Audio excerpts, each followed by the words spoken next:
Hey there. Welcome to episode 24 of the Boob Report podcast, powered by Helix Interactive. Today, I'm hanging out with Martha Tettenborn, registered dietitian and ovarian cancer survivor who worked with her own diet to get through chemo just a little bit easier. Let's get started.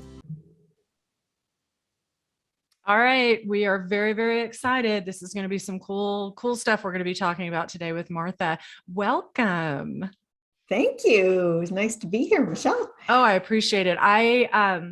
We met through a podcasting group and touched base, and it's amazing. And I'm very, very excited to talk about the book and your experience and all of that. So we're just going to dive right in here and have you introduce yourself and tell us a little bit about how you got started on all of this. Sure. So my name is Martha Tettenborn. I am a registered dietitian in Ontario, Canada. And I am an ovarian cancer survivor. So not a boob. My mother did the boob thing. Yeah. But mine was ovarian, stage 1. It was an extremely large cyst that nobody knew was cancer until after they had ruptured it inside my abdomen to suck it dry and pull it out. So because of that, I had to do chemotherapy. So this all happened in the summer of 2019. And so I found this large cyst in my abdomen that had never been there before, when I laid down on the floor to do a plank one day, actually. And it turned out to be a 16 centimeter ovarian fluid filled cyst. Now that's about 6 inches. So it was huge, and it kept growing in the couple of months between when I found it and when I finally had it removed. By the time I had it taken out, it had 1.5 liters of fluid in it.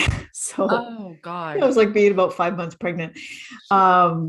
Anyways, because it was so big, they had to rupture it inside my abdomen and pull it out through a laparoscopic incision, which was our choice because it did not look like cancer. The cancer marker that they tested for was really low. Like it was slightly elevated, but it's not a great test. And so nobody thought it was cancer. And so I had this laparoscopic surgery, day surge, and came home and started recovering. And 6 days later, I got a phone call saying, come back and see the surgeon tomorrow morning, bring your husband. Mm-hmm. And I mean, I work in healthcare, so it was like, I know what that means. Yeah. And it's not good. So that started me down the path of being somebody with cancer. And it really rocked my world in a lot of ways, not the least of which was the fact that as a dietitian and as someone who had gone into low carb and ketogenic diet, I was already a bit of a left fielder, a bit of a renegade as far as dietetics goes. Mm-hmm. But my stock in trade was that I was so healthy, right? I was 58. I was in like perfect health. I had just hiked the Inca Trail a couple of years before, and nothing ached, and I took no meds, not a thing. Like I was pretty smug actually about my health, and this really sent me for a loop. Mm-hmm. That I had to admit that yeah, I got one of the big ones, like cancer, right? And ovarian, which is not a good track record on ovarian cancer. It's exactly. It's considered cancer that whispers, they call it. It's like a silent cancer because mm-hmm. your ovaries are buried so deep inside your body. Of course, they're precious. They carry the eggs, right? So evolution has put them deep inside. And so you don't notice symptoms generally until it's late in the process. Mm-hmm. About 75% or more of women who are diagnosed with ovarian cancer are discovered at stage 3 or stage 4, which is really late. Yeah.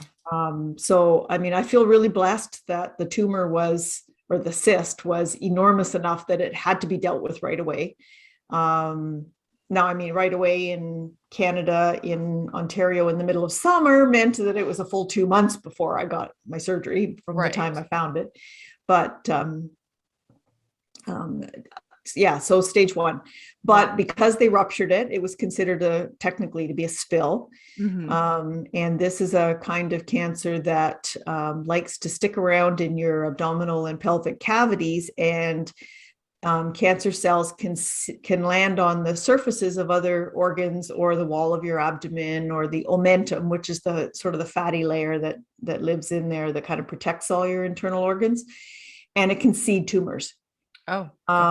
Other tumors. So what often happens in late stage ovarian cancer is you've got these seeded tumors all over your abdominal cavity.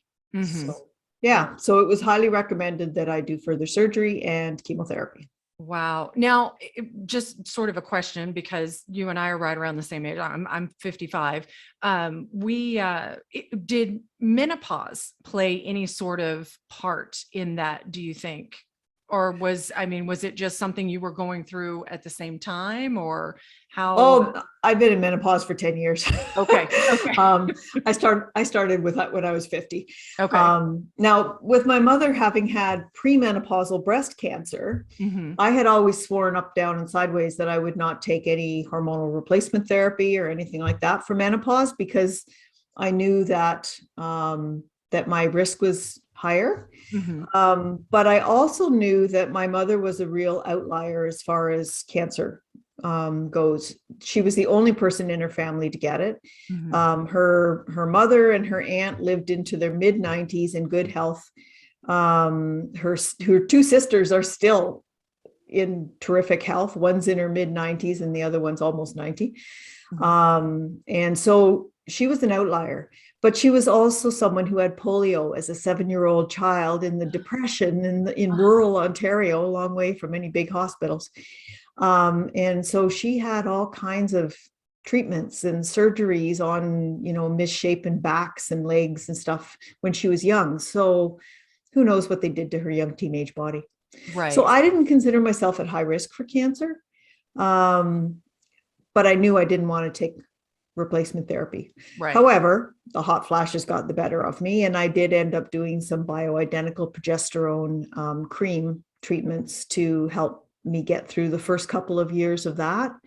But I was only on it for maybe 3 years, on and off. Right. And then I used an est ring for a while, which is the cervical ring that just puts local estrogen in place. And I mean, looking back, I wonder whether that has something to do with ovarian cancer. I don't know. Who knows, right?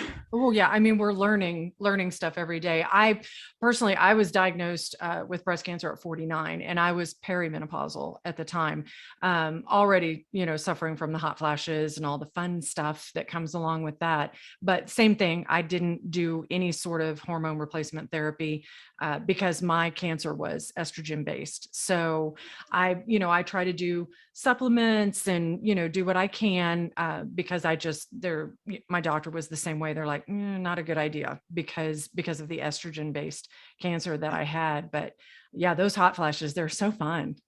Oh man. And it was summer. Like they literally started within 3 weeks of my 50th birthday. Oof. And it's like, oh crap, welcome to your 50s, Martha. And like say it was summer. It was just like, oh my God, don't touch me. And yeah. So I was getting like 12 of them a night, maybe. Oh. And yeah. Funny story, would work for any of your girls that are, going through this. I wanted to try and keep track of how many hot flashes I was having over the night, but I didn't want to have it kind of disrupt my sleep. So when I would have a hot flash, I would wake up enough that I would throw off the covers. And then after a couple of minutes, I'd be cold and I'd put the covers back on. So what I did was I had a Kleenex box beside my bed. And literally every time I got a hot flash, I just pulled a Kleenex out of the Kleenex box and I dropped it on the floor. Oh. Just the tissue. I just dropped it on the floor. Right. So that the next morning I could wake up and count how many Kleenexes were on the floor. Oh, and there were 12 of them.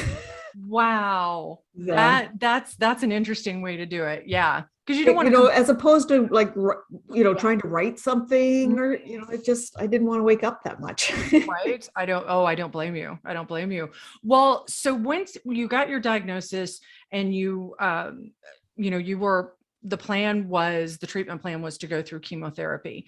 So as a dietitian, nutritionist, were you planning ahead knowing you were going to have to go through chemo, or was this something that the experience with chemo that, really motivated you to write the book? No, I was looking ahead. Okay. I was terrified of chemo. Mm-hmm. Chemo is poison. I mean, it's basically the premise of chemo is to try and kill the cancer cells before you kill the patient. Mm-hmm. Like how much can the patient handle is kind of the limiting factor for chemotherapy. And I'm incredibly drug naive. Like I say, I take nothing. I can probably count on two hands the number of Tylenols I have in a year. It's that drug naive. So I was really scared of the side effects in particular. And so I started looking. Like I say, I was already a bit of a renegade because I was in this whole low carb ketogenic sort of world. I had done extra health coaching certification and had a private practice as a low carb coach. And I lived a low carb, healthy fat sort of lifestyle, whole foods, animal based, healthy fats. And so I just started looking for anything I could find about cancer. Because as dietitians, really, all we were trained to do is to try and help people not die of the side effects, not lose weight. Right. So, there wasn't anything about ameliorating the side effects as much as it was like eating despite the side effects. And that's where we got into things like the nutritional supplement products like Ensure and Boost and all those sorts of commercial products, but also what they called the high energy, high protein diet, which was nutrient or not even nutrient, calorie density in small quantities. So, the typical example is a piece of toast is, 80 calories. Piece of toast, you add a tablespoon or a teaspoon or two of butter, teaspoon or two of peanut butter, you put some jam on top. Now you're up to about 300 calories. It's still only one piece of toast. Mm-hmm. And so that was the kind of thing we were teaching them, but it used all kinds of extra sugars. And of course, butter was, considered evil. And so we would probably be recommending margarine. Though I will say that never in my entire career did I recommend margarine. And that in itself, in almost 40 years, put me as an outlier. Mm-hmm. So I went down this rabbit hole of like, what can I do? And that's when I discovered that there was this entire field of science that I didn't know anything about called cancer metabolism, and that there was a disordered metabolism to cancer. Mm-hmm. And nobody knew this. Like it was known in the 1920s, 1930s. There was research being done. There was people who were winning Nobel Prizes for, examining and explaining some of this stuff. But it got lost because we discovered DNA and, and then they discovered that cancer has damaged DNA. And so the entire machinery of the cancer industry shifted over to genetics and just left metabolism in the dust heap of history. Right. It doesn't help either that the best work was being done by Germans.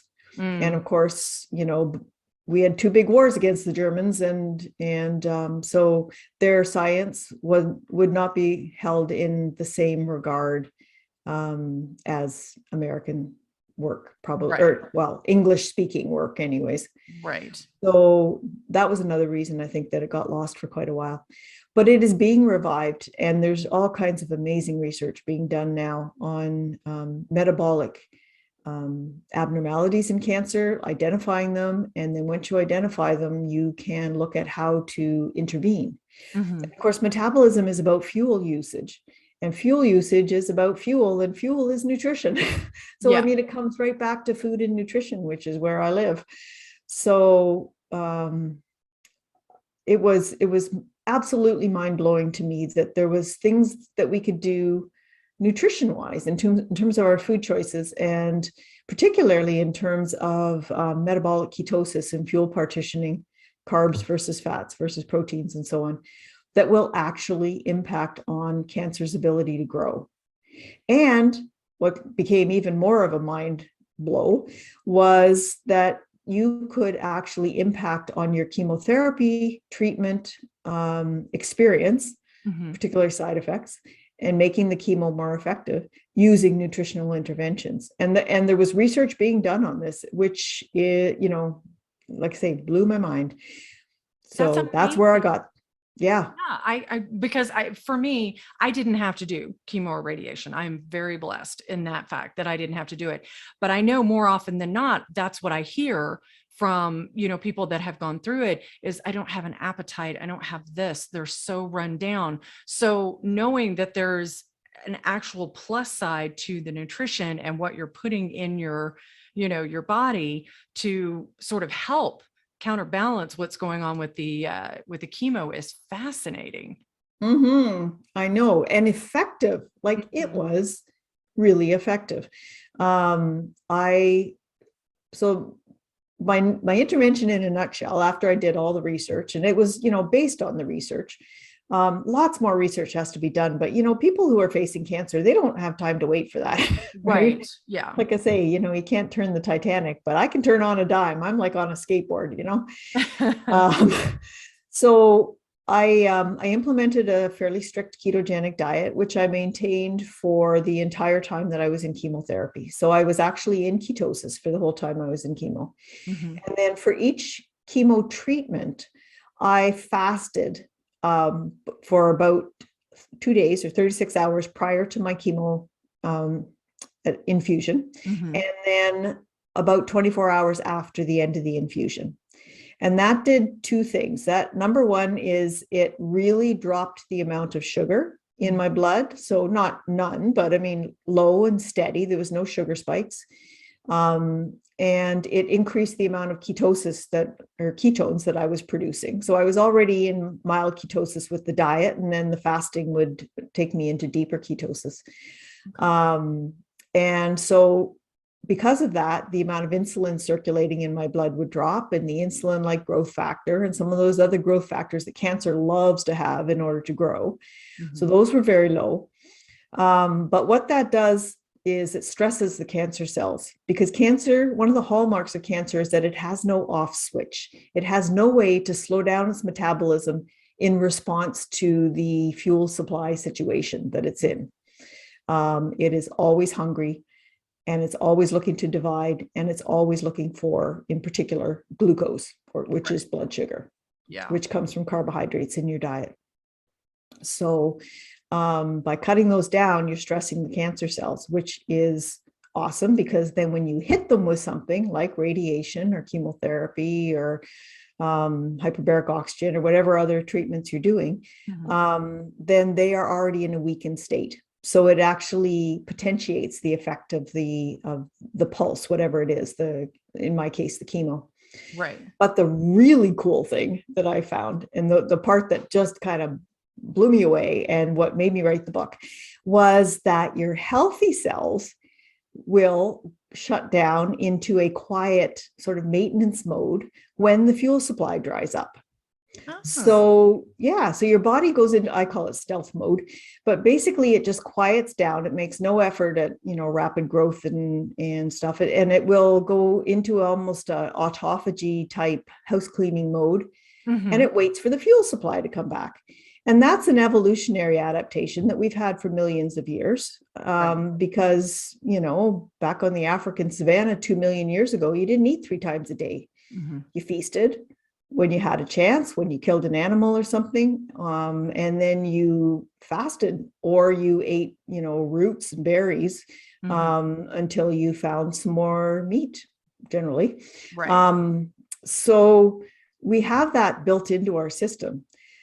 The parts of our body that really need to have energy operate very well on ketones. So that's things like your skeletal muscle, your heart muscle, and particularly your brain. Brain loves running on ketones.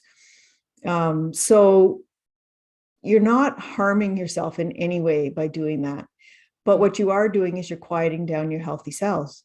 So when the chemotherapy hits your system, it's kind of a blunt weapon. It's looking for the metabolic markers of fast activity, of rapid growth activity, because that's what cancer does. So that's what chemo is aimed at, is targeted at. And the quiet cells are just sitting there, and the chemo just passes them by, literally passes them by, and just heads for the cancer cells that have the big red flashing lights on them that go, pick me, pick me. Right. And so your healthy cells don't get hit the same way, which translates into less side effects. Oh, yeah. Okay. That makes Because sense. side effects happen to the parts of your body that normally are pretty rapidly multiplying. So that's things like your hair follicles, right? But also the cells in your bone marrow that produce your immune system and all your blood components like hemoglobin and platelets and white blood cells and so on, and your red blood cells. They're all built in your bone marrow. So that's a growth area. And the lining of your airways and the lining of your digestive tract, right from top to bottom, is also a rapidly growing and turning over area, because you're always making new cells and new, the mucus lining and everything in your gut, which is why things like mouth sores are very common, and nausea and vomiting and diarrhea and constipation and all those other things that go with your GI tract. They're all impacted because those are fast moving areas. But if you fast and you quiet them all down, then they don't get hit as hard. And it's freaking amazing.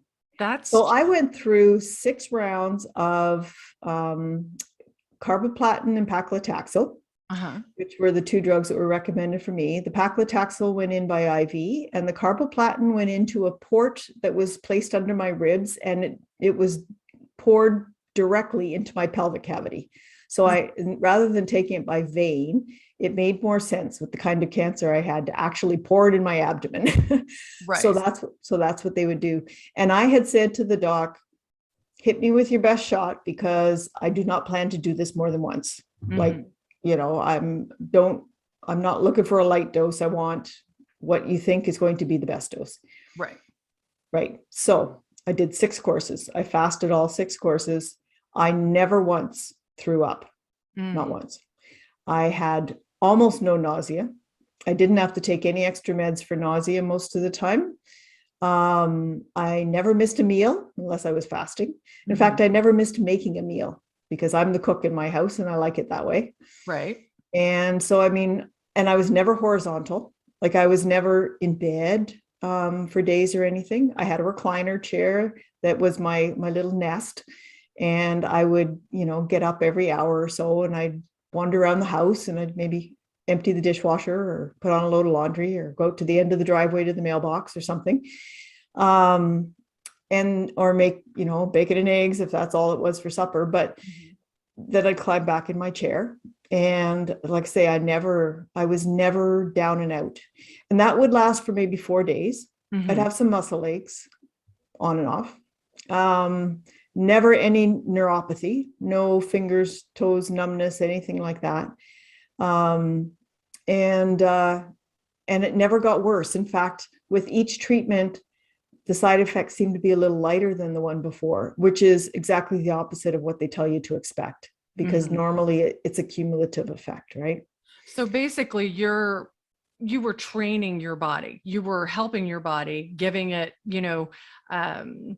time to recover, and not having all those obstacles in the way of, the food still in your system and whatever else. I have to tell you, my husband is all about fasting. He is really into that.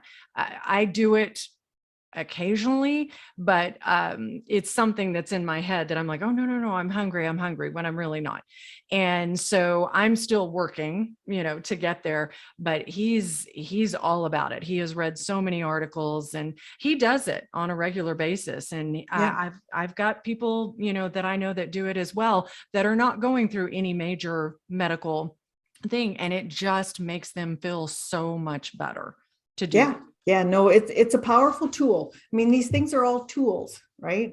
Chemo is a tool, but fasting is also a tool. A keto diet is a tool. I don't live in ketosis all the time. Like, I live normally a moderate, low carb, healthy foods type of diet. I don't, I'm lucky enough to live in a rural area where I know the farmers, and I can buy, local meat and local fish. I live on the Great Lakes, so that I can get some local fish, and but it's Canada in the winter. The only vegetables here come from the States, right?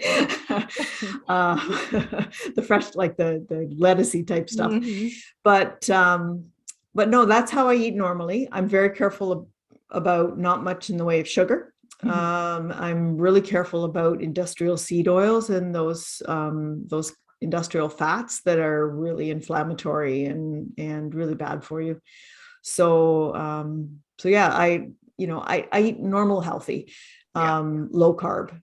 I don't stay in ketosis. I probably skirt around the edges of ketosis now and then, but life happens, and it was a really important tool to me during chemotherapy to be in strict ketosis. But it's not where I live my life. I consider it a tool, not necessarily a lifestyle. And some people do like it as a lifestyle. That's just not me. Right. Well, I absolutely love everything about it. I also love the book, the title, Hacking Chemo. I think that is such a brilliant title. And I've started, going through it. Again, for me, it was not an experience I had to go through with the chemotherapy, but I do love the whole concept of the diet and the nutrition. And really, I'm part of a health study right now with one of the local hospitals here in Denver, looking at nutrition and exercise for women who are, post bilateral mastectomy. They're 5 years out from their cancer diagnosis and their treatment and everything.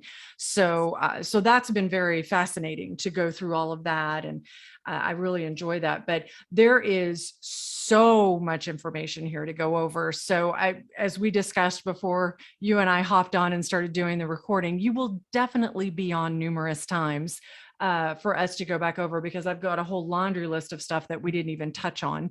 I would love it. Recording today. But for me, Martha, and I know you're the same way, knowledge is power. And that's the whole point of me doing this, is trying to get this knowledge out to women. So that's exactly why I started too. Yeah. I started writing a blog because I was just flabbergasted that people didn't know this. And then, I had friends who kind of said, well, you write really well. You should think about a book. I was like, well, got lots of time this winter, I'd given up just about everything else to make room for cancer. So, so I started writing the book. Yeah. And it became Hacking Chemo, using ketogenic diet, therapeutic fasting, and a kick-ass attitude to power through cancer. I love that. I love that, because that's my whole thing, is I want to give women the ability to get through their, journey with as much grace and ease and knowledge as possible, and kick a little ass on the way. So empowerment, self-empowerment. Yep. And self-love, like they're connecting to your spirit and building your circle of your circle of care, all kinds of, we can talk about lots of great stuff. Yeah, all kinds of stuff. I'm so excited to have you back. It's so we will have all the information for your book and your blog and everything in the episode notes, and I'll make sure that people have access to all of that. And thank you again, Martha. This was so amazing for you to join us today. I'm very, very grateful, and I can't wait to talk again. I will look forward to that. That'll be great. All right. Thanks. It's so amazing how your diet and attitude can really work to assist in your treatment and your healing. Thank you so much, Martha. We have links and information where you can learn more about her on our website at the www.theboobreport.com/podcast, episode 24 show notes. And a very big thank you to all of you for spending time with us today. Be sure to like and follow us, and definitely share the podcast with your friends. You can become an active listener and support this podcast by clicking on the podcast link on our website at theboobreport.com. Take care.